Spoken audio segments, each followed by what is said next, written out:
The purpose being to establish common ground over the next 4 to 6 months so as to reach a meaningful, a sustainable new long-term contract between a contract for growth and development between Greece and Europe and with the IMF.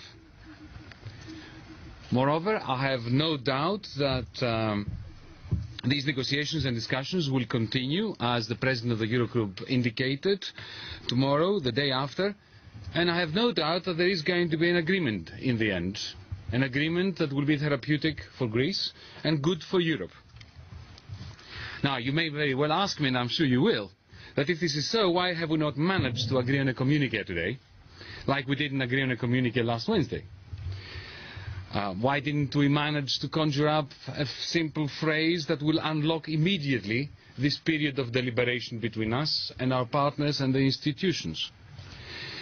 The real reason concerns a substantial disagreement on whether the task ahead is to complete a program which this government was elected to challenge the logic of, or to sit down with our partners with an open mind and rethink this program from scratch, a program which, in our estimation, and I believe in the estimation of most clear-thinking people, has failed to stabilize Greece, has generated a major humanitarian crisis, and has made reforming Greece, which is absolutely essential, ever so hard. Now remember, a debt deflationary spiral like the one that we have been experiencing in Greece for 7 years almost now, does not lend itself to successful reforms, at least not to the reforms that Greece needs in order to stop being dependent on loans from its partners and from the institutions. Indeed, that Greece needs in order to address the real needs of its people, the humanitarian crisis, and the need for investment-led recovery. Now, last Wednesday, in the previous Eurogroup meeting, our side, the Greek administration, turned down a pressing demand to subscribe, and I shall mention the words here, to the notion of extending and successfully concluding the current program. We rejected that. And we rejected it because we do not believe that it is a program that can be successfully completed. That is the very reason why we were elected, because we put to the Greek people the hypothesis, the proposition, that this program is part of the problem, not part of the solution. So it would be absolutely incongruous, it would be an act of subterfuge to promise to our partners that we're going to complete successfully a program that we had challenged the logic of. Now, as a result of that impasse last Wednesday, there was no communique. But, remarkably and very positively, on the following afternoon, Thursday, just before the European Union summit, Eurogroup President Dijsselbloem and Prime Minister Tsipras agreed on a joint communique that was exactly what was necessary in order to kickstart the technical discussions between our team and the team from the institutions. And the joint communique, if you recall, mentioned that the two sides would explore common ground between the current program and the plans of the new government for a new contract with Europe. That was a genuine breakthrough last Thursday. It followed an impasse on Wednesday night, as you recall. Now, this afternoon, before the Eurogroup meeting, there was another breakthrough. Prior to the Eurogroup meeting, I met with Mr. Moscovici, whom I want to thank for his highly positive role in this process. Mr. Moscovici presented me with a draft communique that I was perfectly happy to sign there and then, as it was. It was a communique that recognized Greece's humanitarian crisis and spoke of an extension, or the need for the Greek government to apply for an extension of the current loan agreement, and that this would take the form of or lead to a 4-month intermediate program as a transitional stage to a new contract for growth for Greece that would be deliberated and concluded during that 4-month period. The communiqué that was the draft communiqué that I saw also stated that the European Commission would provide the technical assistance to Greece during this period to strengthen and accelerate the implementation of our reforms.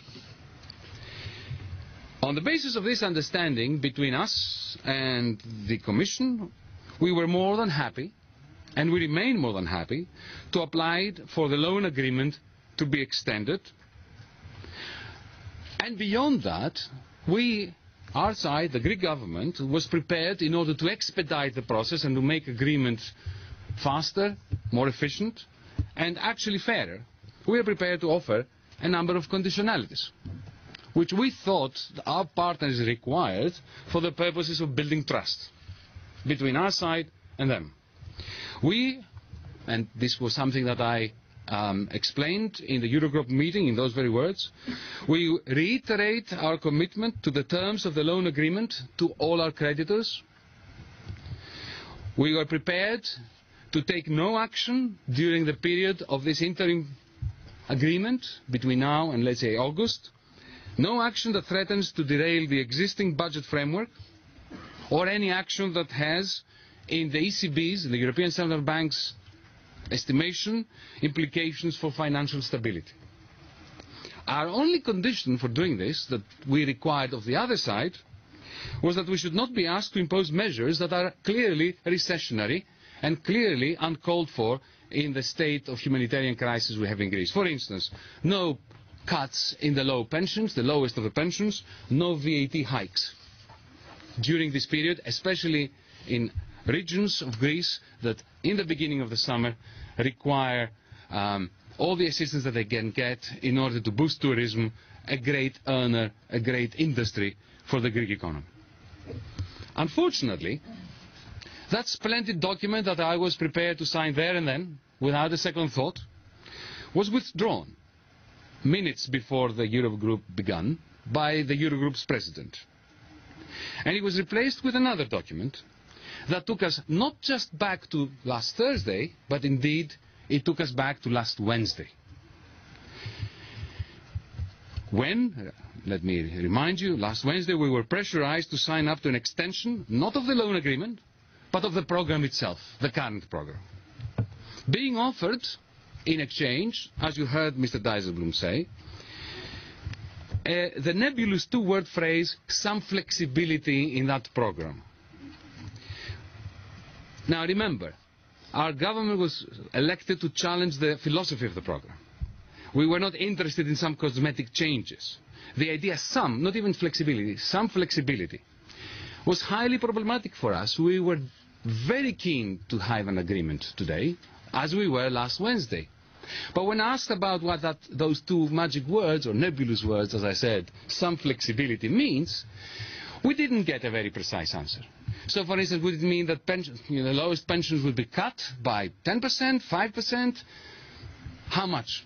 What is the definition of flexibility? We were offering to refrain from effectively